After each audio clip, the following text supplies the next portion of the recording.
if you have a bowl gouge, V-shaped bowl gouge, you can also do the 40-40 grind that I guess it's been around for a while, but Stuart Batty, Ashley Harwood have been using it, making it fairly popular in the last decade or so.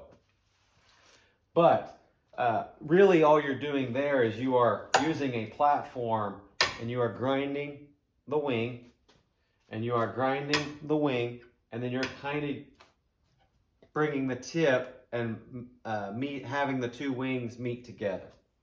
Okay, so you don't need this part to do that, and you don't need the Varigrind jig. So if you don't have this Wolverine system yet, but you have a grinder with a platform, maybe you could try the 40-40 grind first, because you can do the 40-40 grind without having to buy the Wolverine jig. So if you're new into wood turning, this is a good option for you.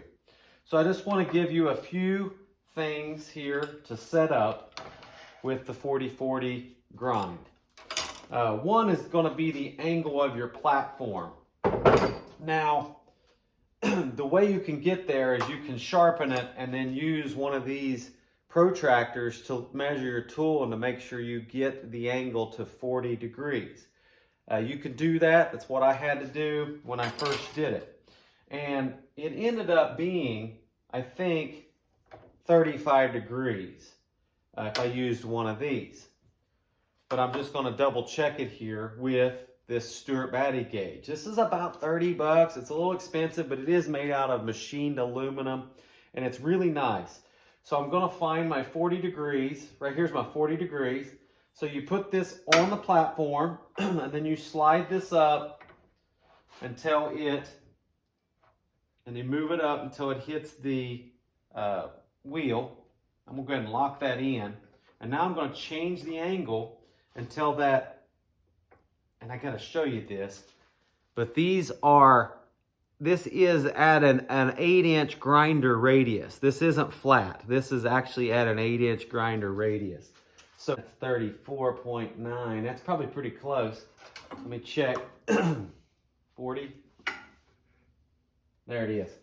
Okay. So to get this to fit just perfect there, it looks like it's 34.8. I got 35 degrees written down here. 35, 34.8, 35.2. It's going to be close enough. But that, if you set this platform, if you have, now this is zeroed out. That's 0 degrees. So that means my grinder is 0 degrees. It's not tilted this way or this way. And then if that's true, you set this at about 35. If you set your platform at 35 degrees, you're actually going to put a 40-degree bevel on your tool.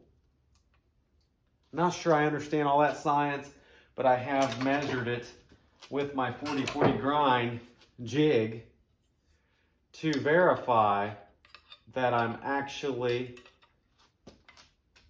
at 40 degrees. And it looks like here I'm at 41 degrees, okay?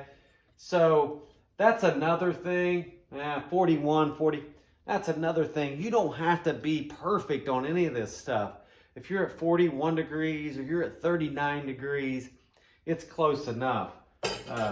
You just don't want to be like 46 degrees or 34 degrees, because that's going to change how this tool works. Okay, so the platform set up at the right angle, which I said is 35 degrees to get this set up to cut a 40-degree angle. Probably want to do this before you actually get this set up, but you want to set your protractor on 40 degrees. Okay, put that on there at 40 degrees, and then you want to mark some lines, and I actually have these lines meeting at about 1 inch apart. So I'm actually starting the line here and starting the line here. There's a reason for that, but you get that at 40 degrees, mark you a line, and then come over here, 40 degrees, mark you a line. Slide this up. Okay, now, whenever you're sharpening the 40-40 grind, you have your flute here, okay? So this would be your flute fully open, and this would be your flute fully closed, okay? Just like when you're turning. Fully closed, fully open, fully closed. You want to sharpen this with the flute closed to where the wing down here is running parallel with the angle of your platform, okay? So it's like this. We'll close it. There we go. So that's going to be with the angle of the platform, okay? And then we're going to sharpen that wing. So that's that right there. If I'm on this line that I drew as a measurement, I sharpen that wing, and it is going to give me the wing. It's going to sharpen the wing all the way almost to the tip, okay? And that's going to be a straight wing. It's going to be straight. It's not going to be concave or convex. Then I'm going to come to this side, flute closed, and I'm going to sharpen the wing, okay? That sharpens that wing, it sharpens this wing. So all we have left is just a little bit of the tip, okay? And so you come in here with the tip, and you just try to blend those two together, and you're on the platform. Now I will say the 180 grit makes this way more difficult than if you're over on the 600 grit. So this is where if I'm doing the 40-40 grind a lot, and that's the tool I'm using, I would probably move this platform over to my 600 grit so that I could easily sharpen that tip. The wings are easy to do on either, okay? But that tip, it just doesn't take much to take that tip down too much. So you have to be very light touch on that and fast. Whereas if you're over here, you don't have to be as fast. So just keep that in mind. But that's how you sharpen the 40-40 grind. It's basically, once you get the platform set up at 35 degrees and you get these lines marked at 40 degrees, it's just flute closed, wing, flute closed, wing, and then a tip. So you don't need a jig. You can do everything with a platform, and you don't need anything special. And you can turn bowls with this just as well as anyone else. You can actually do a lot with this, okay? So keep that in mind, especially if you are new and you don't have a whole setup yet. Well, that's the end of the 40-40 grind sharpening video.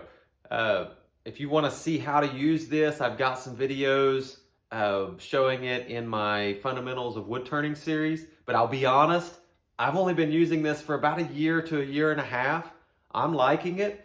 It can add some versatility to your wood turning, and it's another option. So if you have a spare V-shaped bowl gouge, it doesn't have to be a high-end one. This is not a high-end bowl gouge. Put the 40-40 grind on it, give it a shot, see how you like it.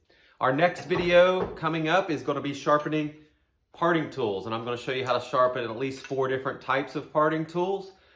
If you're liking the series, please like the video, please subscribe and share. Help me get this out to some other people on YouTube. Thanks a lot.